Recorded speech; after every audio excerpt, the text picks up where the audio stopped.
ថាហើយលោកក៏ឲ្យពូទឿបឡាននាំលោកចេញទៅយ៉ាសម្លឹងតាមមើលលោកវណ្ណៈទាំងចម្លែកចិត្តដែលលោកប្រព្រឹត្តមកលើនាងហាក់ដូចជាសាច់ញាតិម្នាក់ដែលបារម្ភចំពោះគ្នាមិនសមជាចៅវាយនឹងអ្នកបម្រើនោះឡើយរសេបន្តិចលោកវណ្ណៈក៏ត្រឡប់មកវិញពូថ្ងៃនេះលោកប្រុសឆាប់ចេញមកពីធ្វើការម្លេះពូយ៉ាខ្សឹបសួរពូទឿមិនដឹងដែរតែពូឃើញលោកហាក់ដូចជាសប្បាយចិត្តហើយពោលថាចង់មកផ្ទះជួបកូនយ៉ាញញឹមកាលបើឮដូច្នេះមិនបានប៉ុន្មាននាទីផងកូនទាំង3របស់លោកវណ្ណៈក៏មកដល់កាលបើគេឃើញវត្តមានរបស់ឪពុកនៅផ្ទះគេភ្ញាក់ក្រញាងដោយក្តីសោមនស្សម្នាក់នាំគ្នារត់ទៅអោបឪពុកដែលកំពុងញញឹមដាក់ពោះគេយ៉ាងស្រស់បំព្រងលោកប៉ាថ្ងៃនេះប៉ាអត់រវល់ទេបានជាញញឹមស្រស់យ៉ាងនេះវណ្ណីសួរឪពុកក្រែងកូនសុំឲ្យប៉ាញញឹមហើយឲ្យឆាប់មកផ្ទះបរិភោគបាយជុំគ្នាមែនទេកូនចាមែនហើយអញ្ចឹងប៉ាមកហើយនេះអីចុះឯណាអាហាររបស់យើងវណ្ណីញញឹមស្ញែងដាក់ឪពុករួចនិយាយថាថ្ងៃនេះកូនសប្បាយចិត្តណាស់ដែលលោកប៉ាត្រឡប់មកផ្ទះលឿនជាងរាល់ដងហើយបានបរិភោគបាយជុំគ្នាថាហើយនាងតូចវណ្ណីក៏ស្ទុះវឹងរត់ចូលចង្ក្រានបាយយេខ្ញុំមកជួយធ្វើម្ហូបដើម្បីរៀបជូនលោកប៉ាពិសាអូថ្ងៃនេះមិនបានដាំស្លទេព្រោះនាងទឿទិញអាហារមកមិនចឹងព្រោះនាងយ៉ាគ្រោះថ្នាក់ម៉ូតូមិនបានទៅផ្សារទេឮដូច្នោះវណ្ណីក៏បែរទៅមើលយ៉ាស្លាប់ហើយបងរបួសបងយ៉ាងម៉េចទៅហើយបងមិនអីទេអ្នកនាងតូចបងថែខ្លួនផងណាបងអាណិតកុំឈឺបានហើយគ្រាន់នឹងជួយជាមេកំណត់ដល់ពួកខ្ញុំទៀតឃើញទេ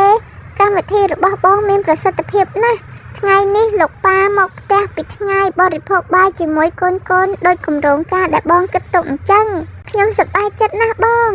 តែស្អែកយើងត្រូវធ្វើអ្វីតទៅទៀតទៅគឺអ្នកនាងធ្វើអ្វីក៏បានដែរឲ្យតែអាចបង្ហាញចំពោះលោកប៉ាថា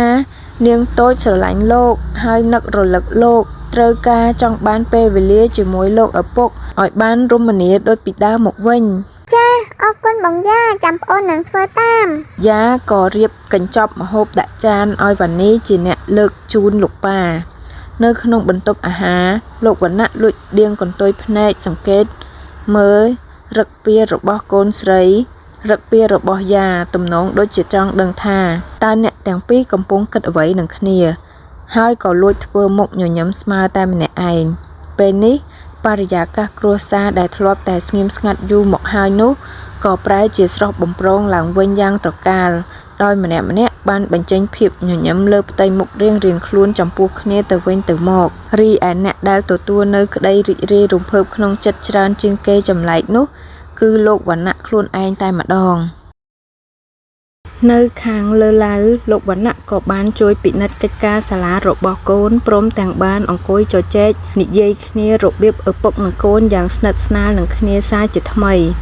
បន្ទាប់ពីដាក់នាងវណ្ណាតូចឲ្យគេងហើយលោកក៏ដើរត្រឡប់មករកបន្ទប់របស់ខ្លួនលោកវិញស្រាប់តែប្រទះឃើញស្រោមសម្បុត្រមួយនៅលើតុធ្វើការរបស់លោកក៏ទាញមកហែកអានកំណាព្យពេលឃើញលោកប៉ាញញឹមឃើញភាពញញឹមលើភក្ត្រារបស់លោកប៉ាជាទីគោរពបេះដូងកូនហាក់បានប្រសពមង្គលល្អគប់ពេញដួងតាយាពេលឃើញលោកប៉ាញញឹមរីករាយចិត្តកូនសប្បាយគ្រប់អង្គាលោកប៉ាប្រៀបបានលពុតធម្មាប្រោះជនាកូនឲ្យស្រស់ថ្លាសូមលោកញញឹមជានិច្ចជាកាលផ្ដល់ភាពត្រកាលដល់ក្រុមគ្រួសារកូនសូមជូនពរលោកសុខាជាម្លប់ឆាយាសុខសាន្តរៀងទៅពីកូនដែលស្រឡាញ់លោកប៉ាបំផុតនៅលើលោកនេះកូននេះកូនណេតនិងកូនពៅវណ្ណាលោកវណ្ណៈភ្ញាក់ព្រឺតក្នុងចិត្តជុំកូនរបស់ប៉ាចេះអ្វីប្លែកម្លេះលើនេះមានរហូតដល់សរសេរកំណាព្យពីរោះមានន័យដល់ម្លងផងហ៎ពេលនេះលោកវណ្ណៈកាន់តែពិភ័យក្នុងចិត្តមែនតែនហើយប៉ុន្តែ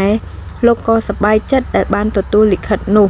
ព្រោះអក្សរទាំងឡាយនៅលើកាតមួយសន្លឹកនេះជាអក្សរកូនប្រុសកូនស្រីរបស់លោកទាំងអស់ភ្លាមនោះលោកក៏លើកកាតឡើងយកមកថើបប៉ាក៏ស្រឡាញ់កូនទាំងអស់គ្នាគ្រប់គ្នាដឹងទេកូនសូមកូនសរសេរមកឲ្យប៉ារៀងរាល់ថ្ងៃកុំខានណា យប់នោះលោកនៅមិនសុខទេចេះតែយកកំណាព្យមកអានហើយអានទៀតជាច្រើនសារហើយក៏លួចញញឹមតែម្នាក់ឯងដោយសេចក្តីពេញចិត្តចំពោះអត្ថបទអត្ថរសនិងអត្ថន័យរបស់ពាក្យកាព្យទាំងនោះភ្លាមលោកក៏កើតមានការឆ្ងល់នៅក្នុងចិត្តដោយទ្រាំមិនបានលោកវណ្ណៈក៏ស្ទុះងើបទៅបើកអ៊ីនធឺណិតចូលអានព្រោះនឹកឃើញថាធ្លាប់ឃើញកំណាព្យស្រដៀងនេះនៅត្រង់ណាការពិតលោកក៏ធ្លាប់សរសេរកំណាព្យឆ្លើយឆ្លងជាមួយមិត្តទូទាំងពិភពលោកនៅក្នុងទំព័រកំណាព្យខ្មែរជាច្រើនកន្លែងនៅក្នុង website ខ្មែរលោកក៏នឹកឃើញកំណាព្យមួយដែលសរសេរដាក់ផ្សាយកាលពីប៉ុន្មានខែមុនរបស់អ្នកនិពន្ធម្នាក់ដែលមានឈ្មោះថាសោភ័ណ្ឌដួងចិត្តពេលឃើញអ្នកម៉ែញញឹមឃើញភាពញញឹមលើភ័ក្រម៉ែកូនអមលេះទេម៉ែទីគោរពបេះដូងកូនហាក់បានប្រសពមង្គលល្អគប់ពេញដួងតាយាពេលឃើញអ្នកម៉ែញញឹមរីករាយចិត្តកូនសប្បាយគ្រប់អង្គាអ្នកម៉ែប្រៀបបានមលុបពុតធម្មាប្រុសជនីកូនឲ្យស្រស់ថ្លាសូមលោកញញឹមជានិច្ចជាកាលផ្ដល់ភាពត្រកាលដល់ក្រុមគ្រួសារកូនសូមជូនពរលោកសុខាជាមលុបឆាយាសុខសាន្តរៀងទៅយ៉ាមែនហើយត្រដៀងគ្នាណាស់តើកូនរបស់ខ្ញុំលួចចម្លងកំណាព្យនេះចេញពីអ៊ីនធឺណិតឬក៏ពឹងឲ្យគេជួយសរសេរឬក៏យ៉ាជាអ្នកសរសេរកំណាព្យនេះឡើងតើយ៉ាពិតជាមានកម្រិតចំណេះវិជ្ជានិងការចេះដឹងខ្ពស់ដល់ថ្នាក់នេះផងបើចេះដល់ថ្នាក់នេះមែនហេតុអ្វីក៏សុខចិត្តមកលាក់ខ្លួនធ្វើអ្នកបម្រើក្មេងនៅផ្ទះរបស់យើងទៅវិញឬក៏មកពីប្រាក់ខែដែលយើងឲ្យនោះខ្ពស់ជាងប្រាក់ខែដែលនាងអាចរកបានទទួលតាមរយៈកម្រិតវិជ្ជាគួរឲ្យឆ្ងល់ណាស់នេះលោកវណ្ណៈអានកំណាព្យនោះពីរបីដងសារចុះសារឡើងទើបបិទអ៊ីនធឺណិតចូលដេកវិញប៉ុន្តែដេកមិនលក់ដដែល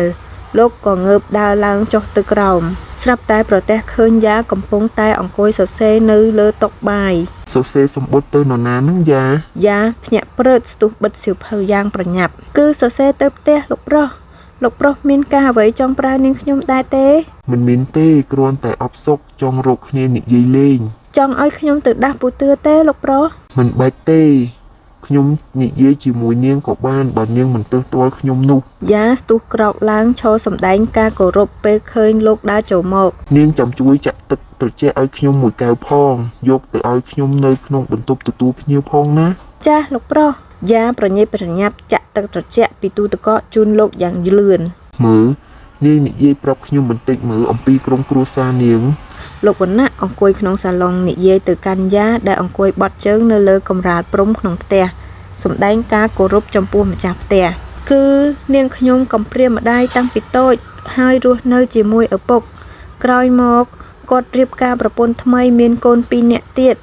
ហើយឪពុកខ្ញុំក៏ចែកឋានទៅទុកឲ្យខ្ញុំរស់នៅជាមួយម្ដាយចុងរហូតមកពិតជាកំសត់ណាស់ហើយចុះម្ដាយចុងរបស់នាងមានសន្តានចិត្តយ៉ាងណាដែរជាសំណាងរបស់ខ្ញុំណាស់លោកប្រុសព្រោះគាត់ជាមនុស្សល្អបានផ្ដល់សេចក្តីសុខឲ្យខ្ញុំយ៉ាងកក់ក្ដៅមិនខុសពីកូនបង្កើតរបស់គាត់ទេចៃដន្យគាត់ក៏មានជំងឺកូនម្នាក់ទៀតពិការឯម្នាក់ទៀតធ្វើការបានប្រាក់ខែតិចតួចទប់ទល់ការចំណាយក្នុងគ្រួសារមិនគ្រប់គ្រាន់ទេទើបខ្ញុំសុខចិត្តចូលមកបម្រើលោកប្រុសដើម្បីយកសហុយផ្ញើទៅផ្ទះជួយទប់ទល់កង្វះខាតក្នុងគ្រួសារលោកវណ្ណៈសម្លឹងមុខយ៉ាយ៉ាងពិនិត្យពិច័យរួចក៏មានប្រសាសន៍បន្តថាហើយនាងធ្វើការអ្វីដែរពីមុននឹងមករស់នៅទីនេះចាលោកប្រុសគឺធ្វើការកំពេចកំប៉ុកទេ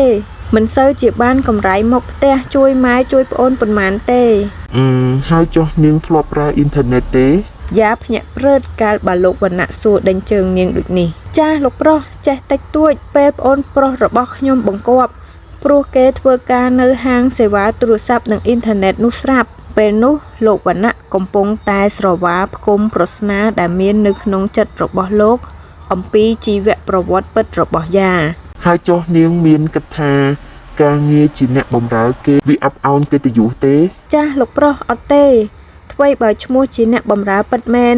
តែនាងខ្ញុំគិតថាវាគឺជាការងារសុចរិតធ្វើដោយកម្លាំងរបស់ខ្លួនឯងមិនមានកេងប្រវ័ញ្ចនរណាម្លោះហើយគ្មានអ្វីគួរឲ្យអាប់អោនទេអ្នកដែលអាប់អោននោះ គឺជាអ្នកដែលមាក់ងាយអ្នកបម្រើនោះទៅវិញទេព្រោះគេភ្លេចគិតថា